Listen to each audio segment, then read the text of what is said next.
అల్లూరి జిల్లాలో కబ్జాకోరులు చెరువు శిఖాలను సైతం వదలకుండా పూటకొకటి చొప్పున అడ్డదిడ్డంగా నిబంధనలకు విరుద్ధంగా అక్రమ కట్టడాలను విపరీతంగా నిర్మిస్తున్నారని రాజవొమ్మంగి మండలం జడ్డంగి పీసా చట్టం చైర్మన్ డి దివాకర్ ఆరోపించారు. ఈ మేరకు ఆయన మీడియాతో మాట్లాడుతూ జడ్డంగి గ్రామ ముఖద్వారం వద్ద ఉన్న 3 తూములు ఉర చెరువు పూర్తిగా అన్యాక్రాంతం అవుతుందని పీసా చైర్మన్ ఆవేదన వ్యక్తం చేస్తున్నారు.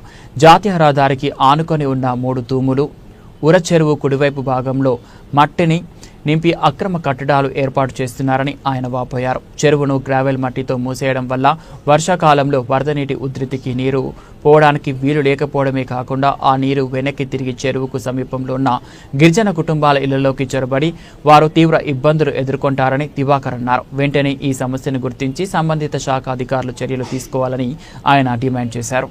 నమస్తే అండి, నేను జడ్డింగి గ్రామం నుంచి మాట్లాడుతున్నాను. జడ్డింగి పీసా చైర్మన్. నేను ఈ మాట్లాడే విషయం ఏమిటంటే, ఇది 3 తూములండి. అప్పుడు విశాలంగా వాటర్ కిందకి వెళ్ళేది.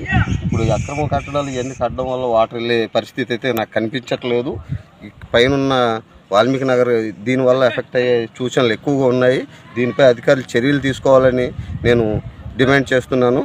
అంతేకాకుండా మీరు చర్యలు తీసుకోకపోతే గిరిజనుల చేత పెద్ద పెద్ద ధర్నాలు చేయించి మేము పైదాకా వెళ్ళే ఏర్పాట్లు చేసుకుంటున్నామండి. దీని మీద మీరు అధికారులు తగిన చర్యలు తీసుకోవాల్సిందిగా కోరుచున్నాను. నమస్కారం అండి.